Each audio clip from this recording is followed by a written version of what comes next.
Good morning, good afternoon, good evening, everybody. Yesterday, my girlfriend crossed 1600 in rapid chess.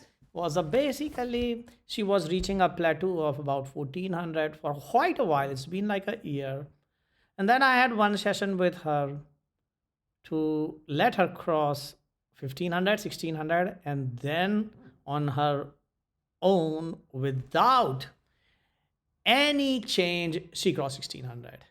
And the key reason why this happened had to do with mindset change. And that's why I decided to make this series. If you are stuck at 1100, you want to go to 1200, 1300, 1400, you cannot make progress. Been years, you go up and down, stay there. This is the video you need to watch to get that mindset change that will allow you to improve your game. Without further ado, let's go into it. We are going to play the rapid format. That's also a bit easier for this tutorial to work, also to grab the right concepts, but also more importantly, my point is to get the mindset shift in you, and therefore we would let spend right amount of time. Okay, the first part of the game is opening, and the main thing is to win the opening battle, meaning either getting a strategic or tactical advantage in this. Now as you can see, he's attacking my pawn, so it's normal opening. This is called Petro-Russian system. If he takes it, I can offer my knight. Now this you should only do when you are an advanced player, um, and you know your openings, because actually when he accepts my knight and therefore a pawn, it's like, it has potential to become +2 for white, which is almost 2 pawns up. But in this case, this is winning the opening battle because I'm just more prepared than him. I know the line. So the bishop will develop. What he did was not the correct move. It was a mistake from him because he is blocking his own pawn from developing, and there are all kind of nasty things that you will see is now going to happen, that will let him lose this game on the spot. So we are creating a checkmating battery, and obviously with that our opponent try to castle to think that does him any good. We go h5 because this is a mistake. You should never castle king side in a Stafford standard position. So here, yeah, I just know, and therefore this is going to be a rather straightforward win. I'm attacking that pawn 3 times. He also cannot accept because when he accepts his king queen, so I can, both are winning in this case. I can take with the bishop, and that's winning because that gains a tempi on the queen. But more importantly, I can take with the pawn. And now I'm threatening to push the pawn. Yeah, this is a rather simple way to win your games. Just know the opening, and you actually can get far with that. So we are threatening a checkmate now. What can you do? You can't even push the pawn because it's pinned.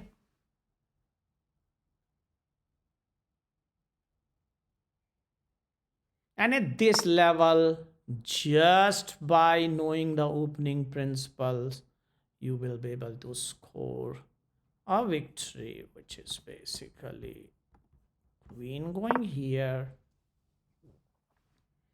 And that's a GG.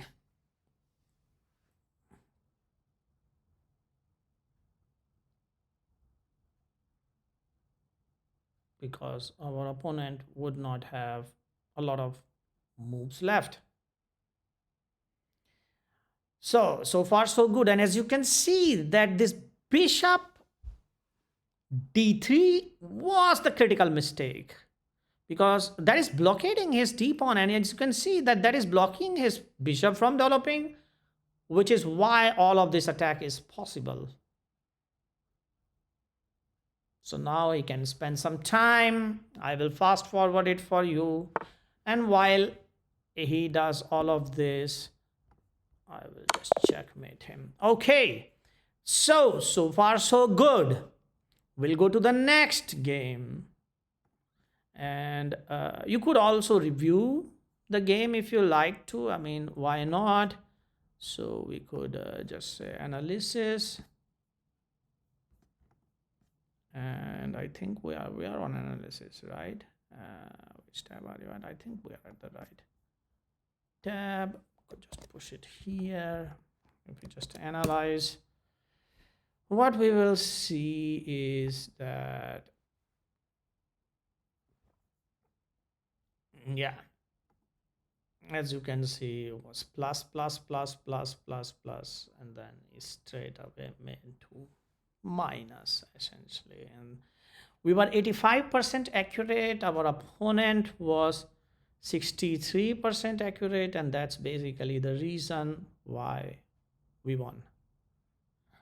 I noticed one thing, that you guys probably are not able to see the full screen, so let me also fix that for you. Okay, here you see. So we played much more accurate.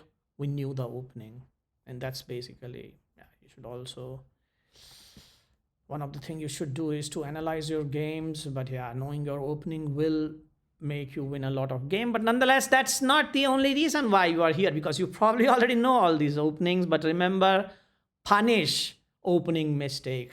Practice one opening, practice it over and over again, so that you know when the mistake is, and when the mistake happens, yeah, go for the kill. Okay, then we go to the next one, and here we start with e4.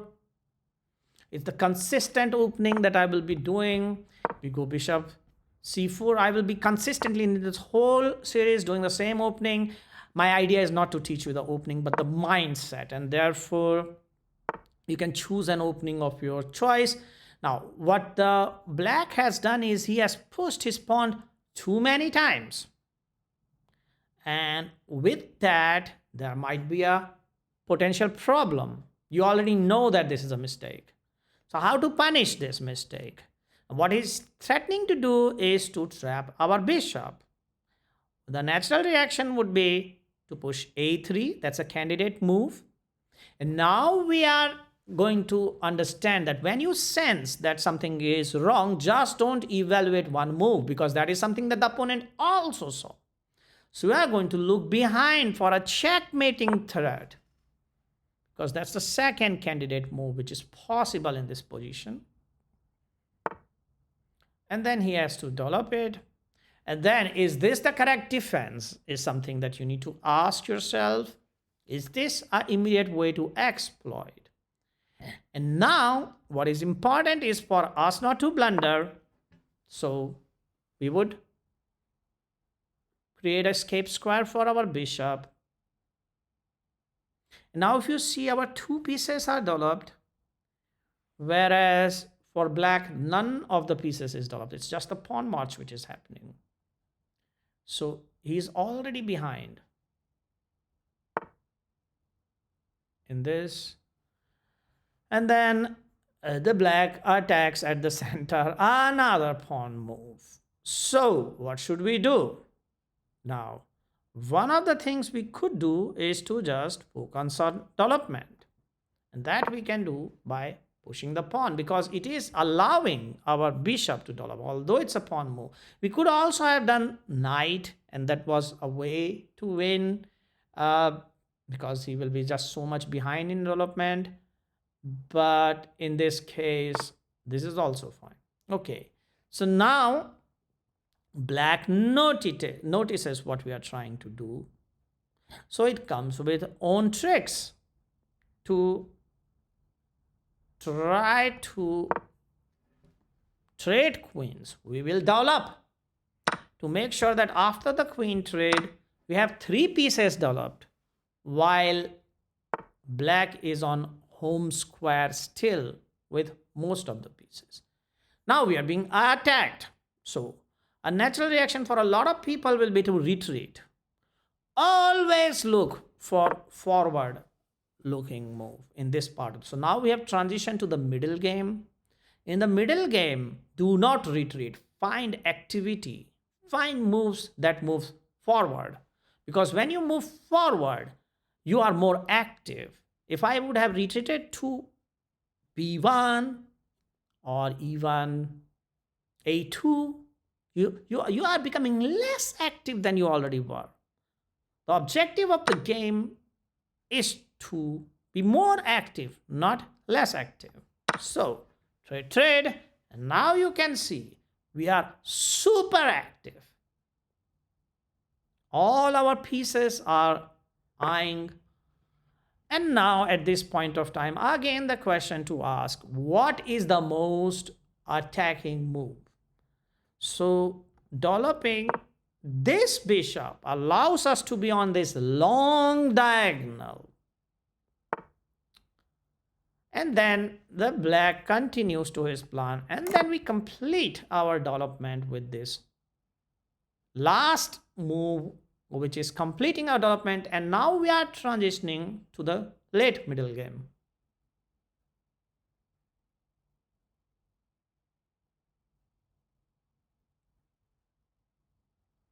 And at this point of time, what is super important is to keep an eye on the piece activity. And obviously, if there is a blunder, we need to spot, right? And I will also show you how to do that.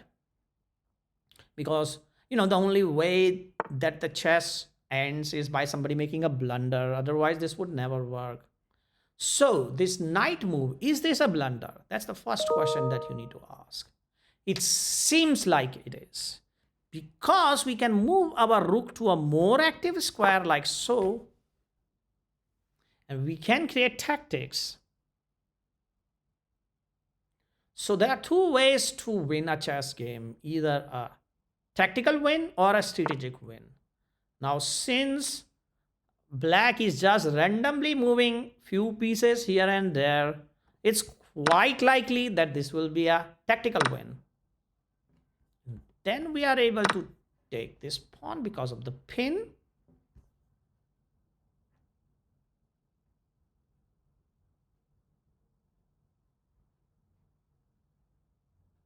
The rook will probably attack our bishop. That's pretty much forced. I mean, he can do other moves, but probably it's all losing. So he does that. It doesn't really gain him anything. So we take the knight first, more active, and then we retain the threat of taking the rook, which we do in the next move.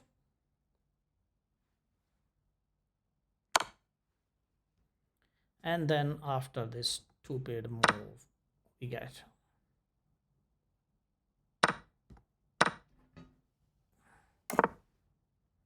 and now the game is almost won. And from here on, the main thing that we need to do is not to blunder.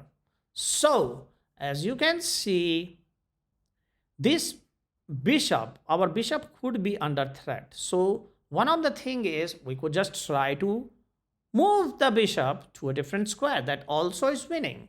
But remember the activity part. Oh, there is a resignation. We should have moved the knight forward because that's a more active move. Now, one more way. Let's go for it. Was a premature reason. But as you can see, it's a bit of a mindset change that if you take, you will be winning a lot of games. So, but before that, let's analyze this game. So we go to here, I think game review, and let's analyze this. How did we do? So we analyze it.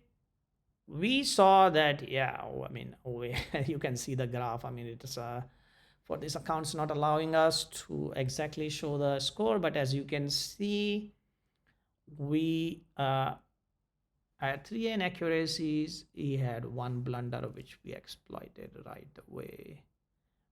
We had no mistake, no miss, and no blunders. So yeah, that means pretty high accuracy, probably about 90%.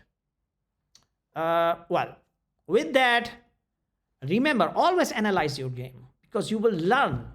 And obviously, in this case, I'm coaching, so I didn't really learn much here. But you would always learn something here. Well, there were 3 inaccuracies, and those were more opening inaccuracies. But yeah, manual. Okay. So, hopefully, you have learned everything, and now you are ready to cross 1300. Stick to one opening, like we discussed.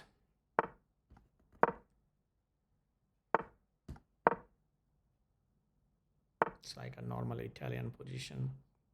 Okay, at this point of time, we could go hanky-panky and see whether our opponent knows the theory. Oh, okay.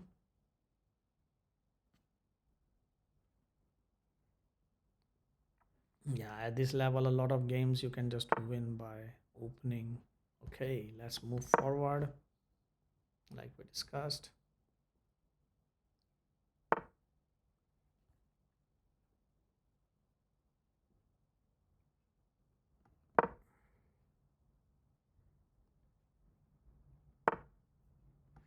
And he will push the pawn, so just go here.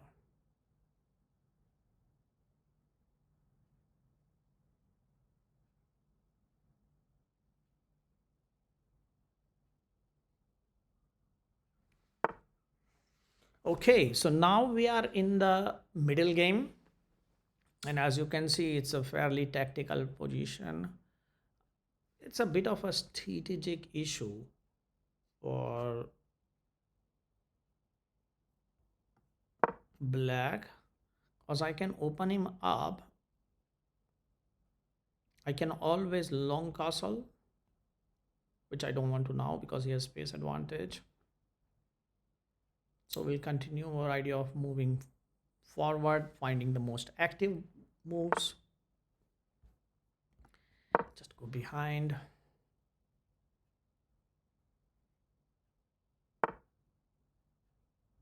This is all good.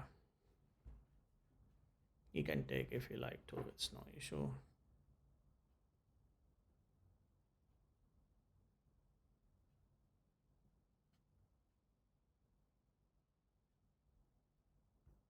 So let's keep developing.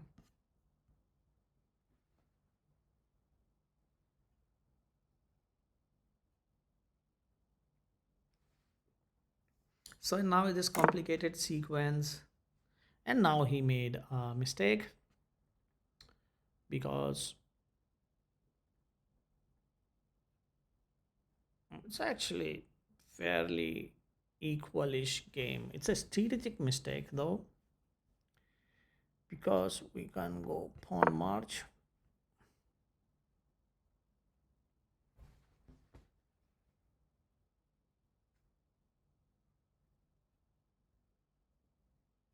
Let's keep moving forward like we discussed.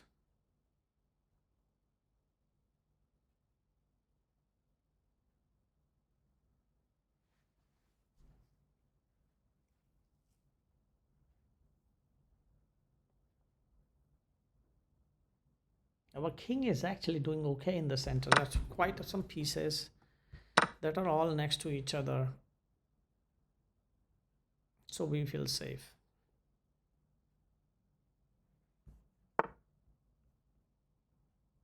Okay.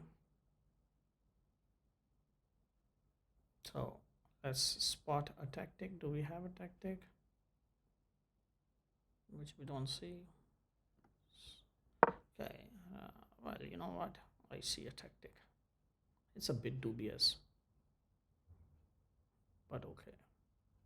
The point is, when he takes my knight, I take with the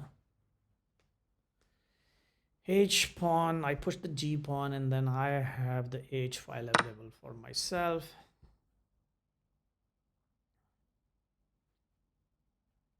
Even worse.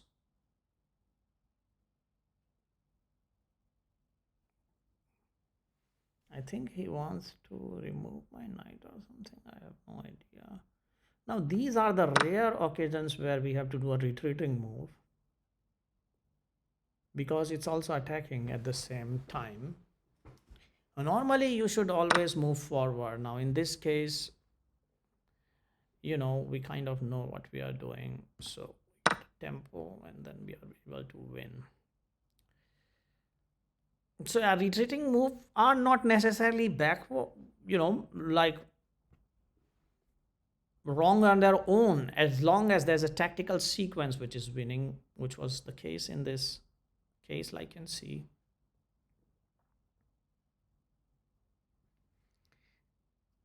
And actually that retreating move was contributing into an attack.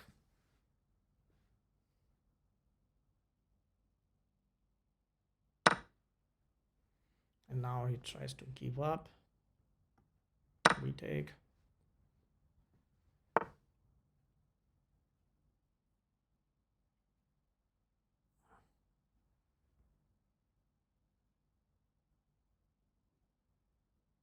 And now this should be one. We can simply go here.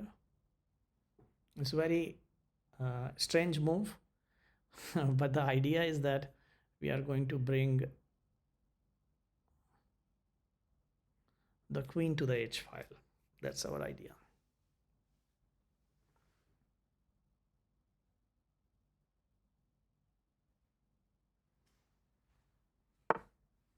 So he spots that.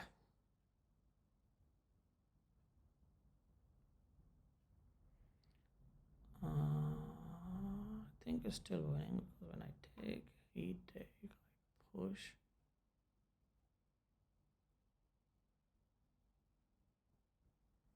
Okay, at this point of time, there are many winning moves, and we have to find the winning move.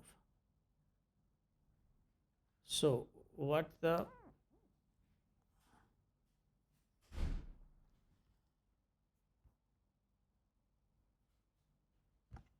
okay.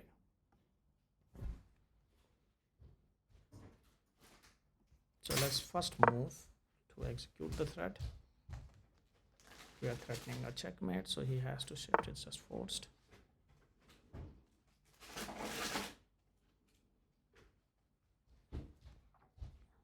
Now we can cover the dark square.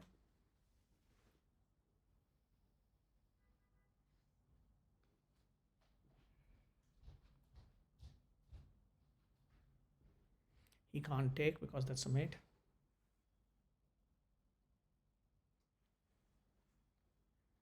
And if he doesn't take, it's also a mate, unfortunately for him. This is a very common attacking sequence from the H file. You have to calculate the win out. I think he resigns.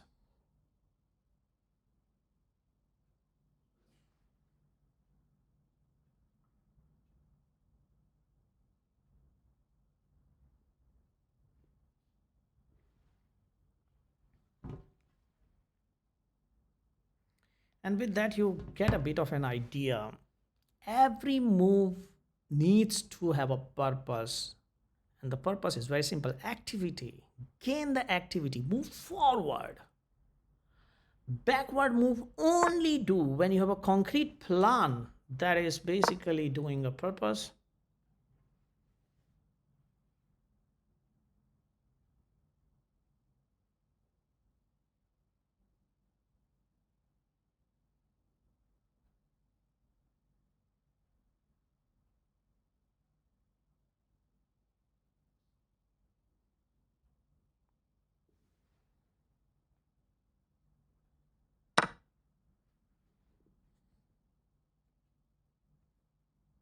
Yeah, this is probably all winning. Okay, he runs from the dark square again, but yeah, it's just too much currently. What is going on here? So we check, take here. That should be enough, I think. If we take, it just runs from here. Okay, let's do that just to check.